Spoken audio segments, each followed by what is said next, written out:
Professor Sachs, thank you so much for joining us. It's always great to talk to you. Likewise. Thank you. So every time we get together, we talk about war, which I guess is the nature of being an American. When we talked to you 6 months ago, there was one war. When we talked to you 2 months ago, there were two. Now there are many. It's hard to know where to begin, but why don't we just start with Ukraine, which is the oldest one, and work our way up. There seems to be a lot of chaos in Kiev, where President Zelensky just fired his top commander. There's certainly chaos in Washington, where they can't figure out how to get the next $60 billion to Ukraine, even though they want to. What do you make of where we are in this war? Well, on the battlefield, Russia is taking apart Ukraine, and the death toll for the Ukrainians is terrifying. But Washington remains steadfast on one point, which is no negotiations, no discussion of real solutions, a war-only approach.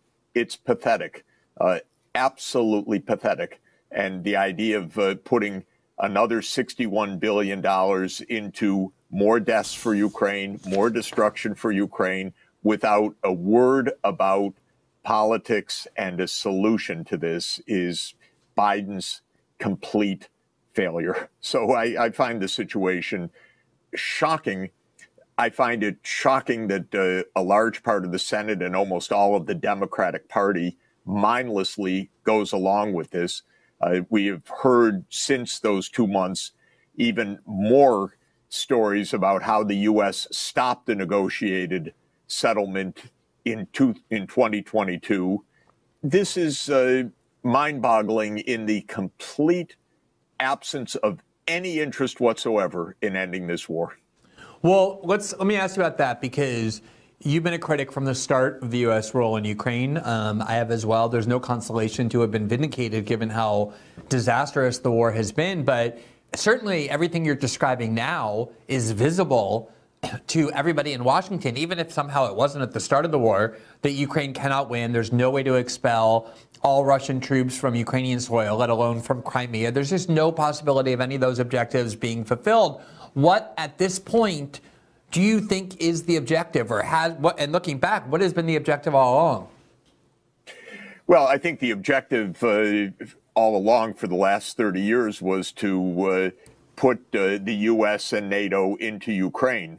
And at each point, Biden, Sullivan, Blinken, Newland, this has been going on for more than a decade. And before that, it was Newland as part of the Bush administration. They thought they could bluff their way in or frighten Putin and their way in and so forth. It's just been one stupid, cruelly ignorant miscalculation after another. They got to the point where every gambit failed. The only thing that they accomplished was spending more than $100 billion of U.S. money and about 500,000 casualties in Ukraine, a catastrophe. And now they have an election coming. So to my mind, at least one part of this story is just get to November without an embarrassment. No matter how many more deaths they cause, another $61 billion doesn't matter. It's not their money. They're just trying to avoid embarrassment for what has been an absolutely disgraceful foreign policy for a decade. We're in the 10th anniversary of Biden, Newland, Blinken, Sullivan participating in the overthrow of the Yanukovych government. And this is what it's brought: complete disaster for Ukraine and nothing good for the United States. Guess if there's one silver lining, it's the fact that this request for $60 billion has been pending before the Congress for several months now. They struggled for a long time, and as of this week, they're trying everything, and so far nothing's working. Not just to send $60 billion to Ukraine, but also another $17 billion to Israel. Is this just something that you think is kind of an election year theater in Congress where they're kind of trading for things and eventually we'll send it? Or do you think it actually reflects some change in the politics in terms of what Americans think about sending huge amounts of money to finance other countries' wars when our country is in many ways falling apart? Well, I think it is exactly the fact the Americans are completely against this. Spend another $61 billion with the massive budget deficits, with the cuts in essential services. I point out in a post today that the $61 billion exceeds our nutrition programs for women and children, Environmental Protection Agency, the National Science Foundation, the Department of Labor, added all together. But, you know, it's games for these senators. I think what's interesting is, in fact, it's routine for the senators to routinely vote mindlessly money for the military-industrial complex. And the fact that they're with these hiccups right now and they want to do it, but they can't do it, is because it's so atrocious what they're being asked to do. Something that it is a disaster in Ukraine and that is complicity in genocide in the case of the war in Gaza. And so it's completely unjustified, this money.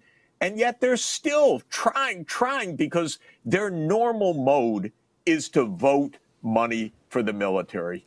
And for this to be even a hiccup right now is something different. It's because the American people are absolutely against it, and because the real purposes of this are so awful that there's no justification. And interestingly, while there's debate, there's no substantive discussion. You don't hear Chuck Schumer, who pushes this every day, give a speech explaining anything or discussing the context or what's really going on. It's mindlessness. They just want to vote money for the military, and they want to avoid any embarrassment before the November election. But there's no substance behind it, and that's why they're tripping up right now. Moving to the second war, which is the one we're financing and arming Israel to carry out in the destruction of Gaza. We spoke in November, about a month into the war, and obviously you were making a lot of observations about how atrocious that war was at the time. We're now 4 months into the war, 3 months later. Things have gotten cataclysmically and exponentially worse. Where do we stand in this war, and what now do you think Israel's actual objectives are? They're saying this war is going to last for several more months. They just rejected Hamas's counteroffer for a ceasefire. Netanyahu seems intent on continuing this. What do you see as the driving motives here? Well, I think the key event since we last talked was the ruling of the International Court of Justice, which said that there are plausible grounds that Israel is committing genocide. And that means, by the way, that America is complicit in a genocide, if that's what the ultimate finding is. And I think that there are good reasons for the court to have made that ruling. When you find genocide, it's both a matter of the incredible destruction and cruelty on the ground. 2 million people displaced, around 30,000 dead, 70% of whom are women and children. We watched the demolition of universities, of schools, of mosques, of hospitals, of apartment buildings before our eyes with gleeful members of the Israeli Defense Forces. And the second part of a genocide finding is intent. And there, the intent is that the Israeli cabinet doesn't disguise what they want. They want the Palestinians gone. They want ethnic cleansing. If it means death because the Palestinians won't leave, so be it. And they don't hide this. Now, what is amazing, actually, is that since this ICJ ruling, Israel hasn't changed an iota, not a bit. It continues the killing, it continues the slaughter, it continues the murder in cold blood, and now it says it's going to assault the south of Gaza, where it told the Palestinians to leave for safety. And the statements by the cabinet have remained absolutely as vile and genocidal as before, so they don't even take note, well, maybe we should be a little bit careful. Not anything like that. Quite the contrary, they had a big event in Tel Aviv, where the settlers are saying we're going to resettle Gaza. They have to leave. This is Greater Israel. And there it is before our eyes. Now, today, it's incredible to watch Secretary Blinken. He wrings his hands. He says, oh, yes, it would be better with a a two-state solution. That's what the Saudis are telling us and what we know. But this is up to the Israelis. It's saying as clear as can be, Israel runs American policy. Okay, that's it. Even though we Israel runs finance American them. policy. Even though we finance them. Yes. It's the most bizarre exactly. dynamic. I know we provide the munitions, we provide the financing, we're asking for emergency aid, and Blinken's saying there's nothing we can do. It's all up to the Israelis. Well, let me ask you, the one thing that has changed since the ruling is that there was one group doing actual work in delivering basic humanitarian assistance, nowhere near sufficient, but still some, to the Gazan population that has been on the brink of starvation and now suffers the genuine prospect of mass famine, which was the UN Rescue Aid Agency. And Israel just decided to accuse it of having 12 members who participated in October 7th and being linked to Hamas. And now the United States and multiple other European countries that have been funding the destruction of Gaza are now saying we're going to cut off funding to the only aid agency that's actually doing something on a substantive level to keep the people in Gaza from just dying in mass numbers from treatable infections and starvation. What do you make of those accusations? Complicity in genocide. You know, even if the accusations were true on their face, and we have not the slightest idea whether they are, and people that have seen the dossier supposedly say that it's absolutely absurd.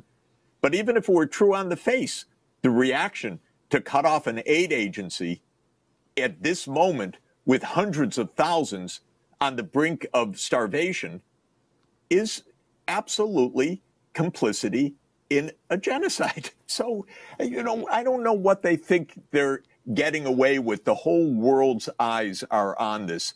There will be a report by South Africa shortly again to the court. There's nothing hidden in any of this. Of course, being held accountable for genocide doesn't stop the genocide by itself, but the American leaders are absolutely complicit in this, and the senators like Schumer, who just give them the money, doesn't matter, are complicit in this too. Doesn't anybody speak a word of honesty anymore? This is really the question. Kirby, who is the spokesman every day, the one that said that the accusations were completely meritless when South Africa first made the application and then dismissed the court's ruling, brushed it aside in one moment, does not say a word of truth on any day.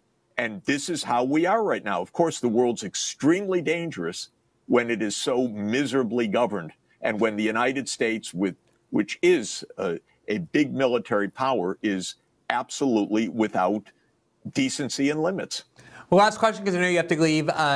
But speaking of being miserably governed and dangerous, the United States, the Biden administration, said at the start that their primary objective was to avoid an escalation in the Middle East. Obviously, that's failed. We are now repeatedly bombing Yemen with no congressional debate or authorization, continuously bombing targets both in Iraq and Syria that we say are linked to Iran. We've had 3 of our own troops killed in a military base in Jordan that very few people knew existed. What do you see as the risk of regional escalation now? Look, Israel's policy is not even about Hamas. Israel's policy, explicitly, it's the policy of the cabinet ministers. It's their stated intentions every day. It is the core of the policy platforms of the parties in power, is control over all of Palestine. This is not a secret. And they want the Palestinians to leave, or they'll die, or something else. With that approach, there can be no peace. There can be no avoidance of escalation. And the United States says, well, it's up to Israel. We're just going to keep going along with it. This is, you can't even understand how pathetic this is. The United States, we have some choices. But this administration apparently just says, no, they're not our choices. They're Israel's choices. Well, the choices that Israel makes are absolutely leading to wider and wider war. And we know that it's no secret that these religious national extremists in Israel want the United States to go to war with Iran. So if that's what Israel wants, is that what we're going to do? That's what we're going to find out. Thanks for watching this clip from System Update, our live show that airs every Monday through Friday at 7 p.m. Eastern exclusively on Rumble. You can catch the full nightly shows live or view the backlog of episodes for free on our Rumble page.